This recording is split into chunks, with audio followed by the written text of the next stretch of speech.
प्रधानमन्त्री बालेन पोखरा मुस्ताङ भ्रमणमा सुरक्षा निकाय अनभिज्ञ।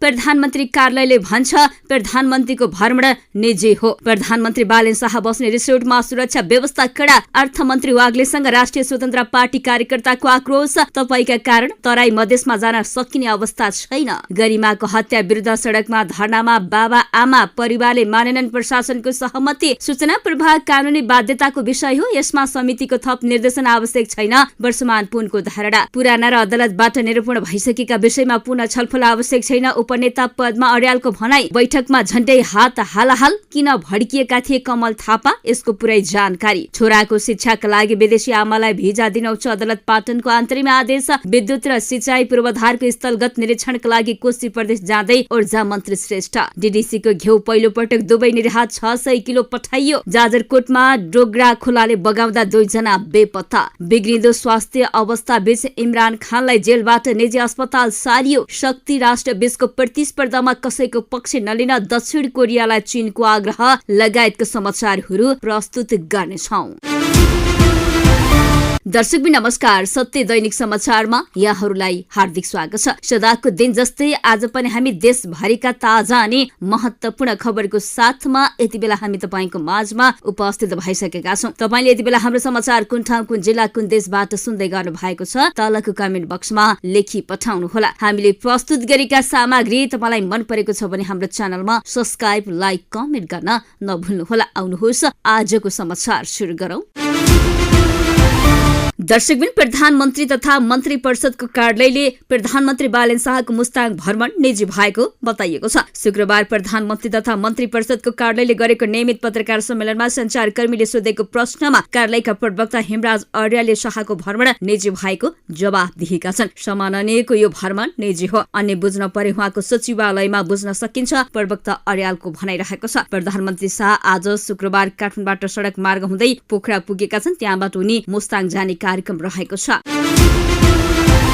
यसैबीचमा प्रधानमन्त्री बालेन शाह बास बस्ने कास्कीको आश्रम स्थित अन्नपूर्ण इको भिलेजमा सुरक्षा व्यवस्था कडा पारिएको छ। रिसोर्ट जाने बाटोमै सुरक्षा चेक जाँच गरिएको छ। नेपाली सेना र नेपाल प्रहरीको टोली सुरक्षामा खटिएका छन्। रिसोर्ट भन्दा 300 मिटर अगाडि नै सुरक्षा चेकका लागि प्रहरी तैनात गरिएको छ। यस्तै नेपाली सेनाको टोलीले पालै पालो रेकी गरेर फर्किएको छ। रिसोर्ट सञ्चालक र कर्मचारीलाई समेत परिचय पत्र हेरेर मात्रै प्रवेश दिइएको छ। रिसोर्टको अरू सबै बुकिङ रद्द गरिएको छ। पोखराकी एक पर्यटन व्यवसायले रिसोर्ट बुकिङ गरेका थिए। सरकारले करका लागि सीमा क्षेत्रमा गरेको कडाहीको विषयलाई लिएर अर्थमन्त्री स्वर्णिम वाग्लेसँग आफ्नै कार्यकर्ता आक्रोशित बनेका छन्। मन्त्रीहरूले नागरिकसँग दोहोरो संवाद गर्ने गरी सुरु गरेको नागरिक नीति र नेतृत्व कार्यक्रममा अर्थमन्त्री वाग्लेको कार्यप्रति कार्यकर्ताले प्रश्न उठाएका हुन्। बिहिबार साँझ भएको उक्त संवादमा प्रदेशका उक्त कार्यकर्ताले आक्रोश पोखेका हुन्। भारतबाट किनमेल गरेर फर्किएका नेपाली नागरिकलाई करका लागि गरिएको कडाईप्रति उनले आक्रोश पोखेका थिए। अर्थमन्त्रीप्रति रुष्ट उनले भनेका छन्, हजुरले जुन अर्थनीति बनाउनु भएको छ यो नेपालको हो कि अमेरिकाको हो, यो हिमाल पहाड तराईको हो कि अमेरिकाको हो भन्दै प्रश्न गरिएको छ। सीमा क्षेत्रमा गरिएको कडाईले मधेसका 22 जिल्लामा राष्ट्रिय स्वतन्त्र पार्टी पस्ने स्थिति नभएको ती कार्यकर्ताले सुनाएका छन्। कार्यकर्ताले भनेका छन्, किन छैन भने प्रत्येक चीजमा हजुरले कर लगाउनु भएको छ। 22 वटा जिल्लामा खुल्ला बोर्डर छ, रोटी बेटीको सम्बन्ध छ भारतसँग। हाम्रो महामन्त्री विपिन आचार्य र सहमहामन्त्री आसिम शाह पनि उपस्थित संवादमा सीमाका जिल्लाबाट प्रत्येक दिन 4-5 लाख मान्छे नेपाल भारत आवत हुने बताइएको छ। सीमा क्षेत्रमा प्रहरी प्रशासनले ज्याजती गरेको बताउँदै अर्थमन्त्रीलाई सुनाएका छन्। 1 किलो चिनीको लागि सीमावासीले प्रहरी र प्रशासनको कुटाई खाइरहेका छन्। यो हजुरको नीतिको कारणले हो भनिएको छ। अर्थमन्त्री वाग्लेले काठमाडौँको मात्रै अर्थमन्त्री बनेको आरोप लगाउँदै हिमाल पहाड तराईको अर्थमन्त्री बन्न सुझाव दिएका छन्। भारतबाट सानो मात्रामा सामान किनेर फर्केका नेपाली नागरिकलाई प्रहरी प्रशासनले दुःख दिएको भन्दै राष्ट्रिय स्वतन्त्र पार्टीका नेता कार्यकर्ताले पनि आवाज उठाइरहेका छन्। सभापति रवि लामी छाने मन्त्री र संवादहरूसँग गरेको छलफलमा पनि उक्त विषयमा मधेसका सांसदहरूले जोड दिएर उठाएका थिए। सीमा क्षेत्रमा प्रहरी प्रशासन व्यवहारिक हुन नसकेको गुनासो पनि उठिरहेको बताइएको छ। दर्शकबिन यति बेला निकै चर्चाको विषय बनेको छ बाराको घटना। बाराको जेतपुर सिमारा उपमहानगरपालिका 1 की 3 वर्षीय बालिका गरिमा चौधरीको बलात्कारपछि भएको हत्याको विरोधमा वीरगञ्ज पथैला सडक खण्ड आज पनि अवरुद्ध भएको छ। गरिमाका लागि न्याय माग्दै तिनका परिवारले सडकमै धरना दिएपछि उक्त सडक 3 दिन यता अवरुद्ध भएको छ। बिहिबार राति प्रशासनले स्थानीय व्यक्तिहरूसँग सहमति भएको भए पनि मृतकका परिवारले आफूहरूको अनुमति बिना गरिएको सहमति मान्ने नरहेको भन्दै सडक छान्न मानेका छैनन्। मृतक गरिमाका बाबु मनोज चौधरीले थाहै नदिए प्रशासनले र राजनीतिक दलका मानिसहरूसँग गरेको सहमति आफूलाई मान्य नहुने बताएका छन्। गृहमन्त्री सुदन गुरुङ र कानून मन्त्री शोभिता गौतम आएर नेपालको कानून संशोधन गर्ने प्रतिबद्धता जनाउनु पर्ने मृतकका बाबु मनोजको माग रहेको छ। आफ्नै नाबालिका छोरीको बलात्कारपछि भएको कुरो हत्याको अपराधीले मृत्युदण्ड नपाएसम्म आफूले न्यायको अनुभूति गर्न नसक्ने उनको भनाइरहेको छ। सुरुमा इलाका प्रहरी कार्य सिमराका प्रहरी प्रमुखको लापरवाहीले घटना भएको भन्दै उनको सरुवा मागिएको स्थानीयवासीले डीएसपी दिलीप छेत्रीको सरुवा भएपछि प्रशासन समक्ष 5 बुँदे सहमति गरेका थिए। मध्यरातमा भएको सहमतिमा आफूले अनुमति नलिएको र त्यसमा आफ्नो सहमति नभएको बताइएको छ। बारा प्रशासनले बुधबारदेखि अवरुद्ध वीरगञ्ज पथल्या सडक खण्ड खुलाउन प्रयास गरिरहेको छ। नेपाल प्रहरी र सशस्त्र प्रहरी परिचालन गरेर सडक खुलाउने प्रयास भएपछि स्थानीयवासीले मृतकका परिवारलाई रुवाएर सडक नखोल्न चेतावनी दिएका छन्। एक स्थानीयले सडक खुलाउनु पर्ने पक्षमा आफूहरू पनि रहेको र त्यसका लागि प्रशासनले परिवारको सहमति लिनुपर्ने स्थानीयले बताएका छन्।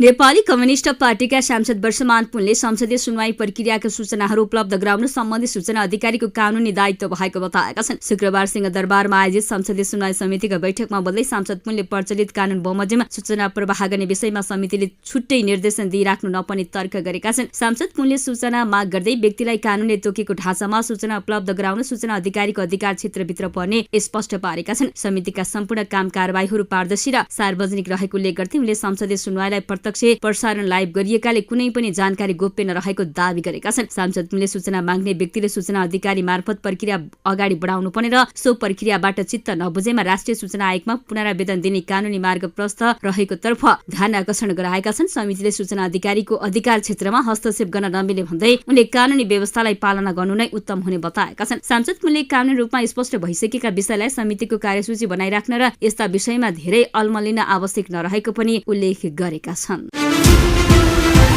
नेकपा एमाले संसदीय दलकी उपनेता पद्मा अर्यालले संसदीय सुनवाई समितिले सिफारिस गरेका व्यक्तिका विरुद्ध परेका पुराना र अदालतबाट फैसला भइसकेका विषयमा पुनः छलफल गरिरहनु आवश्यक नरहेको बताएका छन्। सिंहदरबारमा शुक्रबार बसेको संसदीय सुनवाई समितिको बैठकमा बोल्दै उपनेता अर्यालले समितिले अध्ययन र अनुसन्धान गरेरै सिफारिसको निर्णय गरेको उल्लेख गर्दै ओही विषयमा बारम्बार अल्झिन नहुने बताएका छन्। उनले प्रभावित व्यक्तिहरूको बारेमा नयाँ तथ्य र प्रमाणसहित गम्भीर प्रकृतिका उजुरी आएमा भने समितिले त्यसलाई ग्रहण गरी आवश्यक अनुसन्धान गर्नुपर्ने स्पष्ट पारेका छन्। उनले समितिले पर्याप्त अध्ययन गरेरै सिफारिस गरेकाले यसलाई अपरिपक्व भन्न नमिले समेत जोखेर गरेका छन्। उजुरीकर्ताको उठाएका कतिपय विषयहरू अदालतमा प्रवेश गरी फैसला समेत भइसकेको सन्दर्भमा उनले न्यायिक प्रक्रियाबाट समाधान खोजिनुपर्ने बताएका छन्। सिफारिस भइसकेका व्यक्तिका बारेमा नयाँ र गम्भीर विषय भएमा छलफलका लागि ढोका बन्द गर्न नहुने भए पनि पहिले नै ध्यान आकर्षण भए टुङ्गिसकेका विषयमा भने समय खर्चनु नपर्नेमा उनको जोड रहेको छ। बागमती प्रदेशको विषयमा छलफल भएको हिजो बसेको कार्य सम्पादन समितिको बैठकमा निकै तनावपूर्ण बनेको आज खुलेको छ। बैठकमा कमल थापा र प्रेम श्रेष्ठ बीच हात हालाहाल नै स्थिति उत्पन्न भएको थियो। बागमतीमा राप्रपा संसदीय दलका नेता उद्धम थापाले पार्टी नीति विपरीत एमाले नेतृत्वको सरकारलाई समर्थन गरेपछि उनलाई कार्यवाहीको निर्णय लिन अध्यक्ष राजेन्द्र लिङ्गदेनले बैठक बोलाएका थिए। यसअघि सुशासन समितिको बैठक बसेर थापालाई कार्यवाही सिफारिस गरिसकेको थियो। सुरतका अनुसार बैठकमा अध्यक्ष लिङ्गदेनले थापामाथि कार्यवाहीको प्रस्ताव अघि सारेपछि कार्य सम्पादन सदस्य प्रेम श्रेष्ठले सबैभन्दा पहिला समर्थन जनाएका थिए। उनले पार्टीको विधि र पद्धति मिच्नेलाई कडा कारबाही हुने अडान प्रस्तुत गरे। उनले बोल्दा बोल्दै पूर्व अध्यक्ष कमल थापा जुरुक्क उठेर उनलाई थर्काएको श्रुति बताएको छ। थापाले श्रेष्ठलाई औंला उठाउँदै भने तपाईँ अमेरिकी नागरिक भएर यो बैठकमा बस्ने नैतिकता के छ भन्दै उनले प्रश्न गरेका छन्। श्रेष्ठसँग अमेरिकाको नागरिकता रहेको विषयमा राप्रपाले यो विषय उठाएको थियो। उनी गोर्खाका हुन् तर लामो समयदेखि परिवारसहित अमेरिकामा सेटल भएका छन्। श्रेष्ठ अमेरिका र नेपाल आउजाउ गरिरहन्छन्। उनीसँग अमेरिकी सिटिजनशिप रहेको राप्रपाका धेरै नेताहरूले विश्वास गर्छन् तर पनि उनी लामो समयदेखि राप्रपाको नेतृत्व तहमै छन्। बैठकमा थापा जंगिएपछि श्रेष्ठले कडा प्रतिवाद गरेका छन्। उनले भनेका छन् म अमेरिकी नागरिक हो भने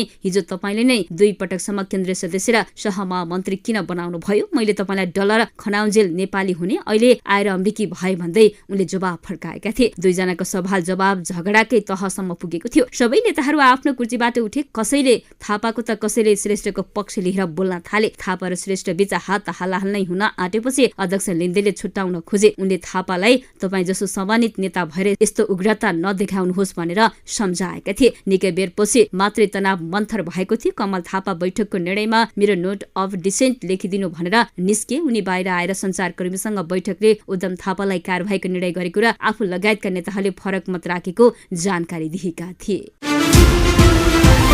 उच्च अदालत पाटनले एक विदेशी नागरिकको छोराका शिक्षा र नाबालकको सर्वोत्तम हितलाई ध्यानमा राख्दै उनकी आमालाई नेपालमा बस्न अनुमति दिन अन्तरिम आदेश जारी गरेको छ। उच्च अदालत पाटनका न्यायाधीश दोहे ऋषिराम निरौला र अच्युत कुइकेलको संयुक्त इजलासले मेनिका रोमईको रिट निवेदनमाथि सुनवाई गर्दै विपक्षी शिक्षा तथा खेलकुद मन्त्रालय लगायतका निकायका नाममा अन्तरिम आदेश जारी गरेको हो। मेनिका रोमईका छोरा इजा रोमैकाका नूर मोहम्मद सन् 2020 देखि कास्की जिल्लाको पोखरा महानगरपालिका स्थित तालबराई माध्यमिक विद्यालयमा अध्ययनरत छन्। हाल कक्षा 10 मा पढ्दै गरेका ती बालकको भिजा नवीकरणका लागि शिक्षा मन्त्रालयले सिफारिस गरेको थियो। तर छोराको साथमा संरक्षकका रूपमा रहेकी आमा मेनिकाको आश्रित भिजा नवीकरणका लागि भने मन्त्रालयले सिफारिस नगरेपछि उनी कानूनी उपचारको लागि अदालत पुगेकी थिइन्। आमाको भिजा नवीकरण नहुँदा उनले नेपाल छोड्नुपर्ने र त्यसबाट नाबालक छोराको संरक्षण शिक्षामा गम्भीर असर पर्ने देखिएको थियो। अदालतले बालक कक्षा 5 देखि 10 सम्म नेपालमा निरन्तर अध्ययन गरिरहेको र हाल माध्यमिक शिक्षा परीक्षा एसई को तयारीमा रहेको तथ्यलाई विशेष ध्यान दिएको छ। आदेशमा भनिएको छ नाबालकको संरक्षण गरे निज बालकको सर्वोत्तम हितलाई समेत मध्यनजर गरी निज निवेदनलाई आफ्नो मुलुक फर्कने सम्बन्धमा समयमा पर्याप्त सूचना दिई निवेदकका छोराको कक्षा 10 सम्मको वार्षिक परीक्षा एसईमा समावेश भई नतिजा प्रकाशन हुने समयसम्मका लागि निवेदक मेनिका रोमैकाको हकमा लाग्ने दस्तुरले कानून बमोजिम भिजा नियमित गराउनु र यो अन्तरिम आदेशसँगै अब मेनिकाले आफ्नो छोराको यासी परीक्षा र नतिजा नआएसम्म नेपालमा वैध रूपमा बस्न पाउने बताइएको छ। ऊर्जा जलस्रोत तथा सिंचाई मन्त्री विराज भक्त श्रेष्ठ विद्युत तथा सिंचाई पूर्वाधारको निरीक्षणका लागि कोशी प्रदेशको भ्रमणमा निस्कँदैछन्। मन्त्री श्रेष्ठ आफ्नो टिमका साथ आज दिउँसो कोशी प्रदेशको राजधानी विराटनगर प्रस्थान गरेका हुन्। टोलीले पूर्वमा विद्यमान विद्युत समस्या, प्रसारण लाइन लगायत पूर्वाधारको अवस्थाको निरीक्षण गर्नेछन्। यसैगरी पूर्वमा सिंचाईको पहुँच नहरहरूको अवस्थाको पनि स्थलगत अवलोकन गरेर आवश्यक सुरक्षाका लागि रणनीति बनाइने बताइएको छ। मन्त्रालयका सचिव सीता दौवाडे, सहसचिव मोहन कुमार साकी, मन्त्रीका निजी सचिव दुर्गेश श्रेष्ठ, सचिवालय सदस्य देवेश बेलवासले लगायत रहेका छन्। यसैगरी जलस्रोत तथा सिंचाई विभागबाट महानिर्देशक डाक्टर महेश्वर श्रेष्ठ, उपमहानिर्देशक दिनेश भट्ट, नेपाल विद्युत प्राधिकरणका काम निर्देशक दीर्घायु कुमार श्रेष्ठ सहित अधिकारी जाँदैछन्।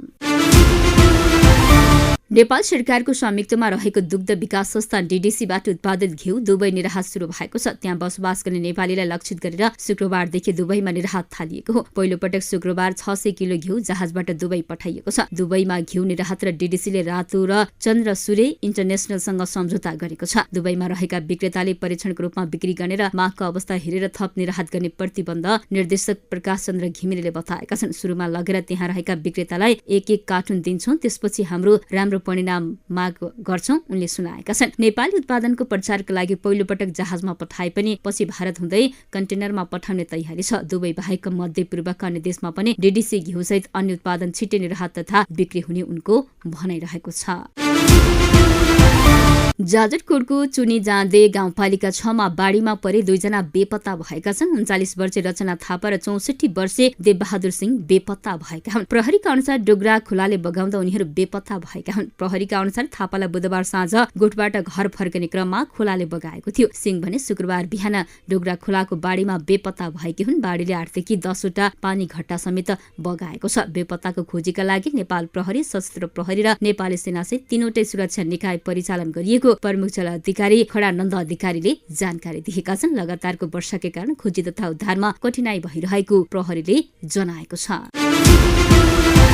पाकिस्तान क्रिकेटका विश्व विजेता पूर्व क्याप्टन तथा पूर्व प्रधानमन्त्री इमरान खानलाई सर्वोच्च अदालतको आदेशपछि जेलबाट इस्लामाबाद स्थित निजी अस्पतालमा सारिएको छ। 73 वर्षीय इमरान खानलाई शुक्रबार बिहान कडा सुरक्षा व्यवस्था बीच अदलिया जेलबाट सिफा इन्टरनेशनल अस्पताल लगिएको हो। पाकिस्तानको सर्वोच्च अदालतले उनको बिग्रिँदै गएको स्वास्थ्य अवस्थालाई ध्यानमा राख्दै बहुविषयगत चिकित्सकबाट परीक्षण गरेर उपचार गराउन आदेश दिएको थियो। इमरानले दल पाकिस्तान तेहरिक इङ पीटीआईले पनि उनलाई अस्पताल सारिएको पुष्टि गरेको छ। इमरानको स्वास्थ्यबारे उनको दल र कानूनी टोलीले फेब्रुअरीदेखि लगातार चिन्ता व्यक्त गर्दै आएका थिए। एक समय उपचार नपाउँदा उनको दाहिने आँखाको दृष्टि 15% झरेको दाबी पनि गरिएको थियो। त्यसपछि उनलाई केही पटक सरकारी अस्पतालमा छोटो अवधिका लागि परीक्षण गराइएको थियो। यसअघि गेम च्याम्पियन सुनिल कपिल देव सहित 14 पूर्व अन्तर्राष्ट्रिय क्याप्टेनले पाकिस्तानका प्रधानमन्त्री शहबाज शरीफलाई खुल्ला पत्र लेख्दै इमरानलाई सम्मानजनक र मानवीय व्यवहार सहित उच्च उपचार उपलब्ध गराउन आग्रह गरेका थिए। चीनका विदेश मन्त्री वाङ यीले बिहीबार दक्षिण कोरियालाई वास्तविक रणनीति स्वायत्तता अपनाउन आग्रह गरेका छन्। उनले दक्षिण कोरियालाई ठूलो शक्तिशालीहरूको बीचको प्रतिस्पर्धामा कुनै एक पक्ष नलिन भनेका छन्। उनले बेजिङ र वाशिंटनसँग समान रूपमा सम्बन्ध विस्तार गर्न सोललाई आग्रह गरेका छन्। चीनको परराष्ट्र मन्त्रालयका अनुसार वाङले दक्षिण कोरियाका राष्ट्रिय सुरक्षा सल्लाहकार बी सुङ लागबाट भेट गरेका छन्। भेटका क्रममा वाङले भनेका छन् चीन आशा गर्दछ कि सोलले रणनीतिक स्वायत्तता प्राप्त गर्नेछ, गुटबन्दी वा कुनै पक्ष लिनबाट बस्नेछ र चीन र अमेरिका जस्ता ठूला शक्तिसँग आपसमा नबाजिने गरी एकैसाथ सम्बन्ध विकास गर्नेछ। सोलमा भएको भेटमा वाङले कोरियाली पद्धतिमा दीर्घकालीन शान्ति स्थापना विषयमा पनि कुरा गरेको छन्। द्वन्द्वका मुख्य कारणलाई सम्बोधन गरेर मात्र शान्ति सम्भव हुने उनले बताएका छन्। उनले उत्तर कोरिया प्रतिको वाशिंटनको शत्रुतापूर्ण व्यवहार अन्त्य हुनुपर्ने कुरामा जोड दिएका छन्। हवस् त सत्य दैनिकले तयार पारेको समाचार यही सकिएको छ। दैनिक समाचारसँग जोडिनका लागि हाम्रो च्यानलमा सब्स्क्राइब, लाइक, कमेन्ट गर्न नभुल्नुहोला। साथै समाचारको विषयमा कुनै प्रतिक्रिया छ भने तलको कमेन्ट बक्समा लेखी पठाउनुहोला।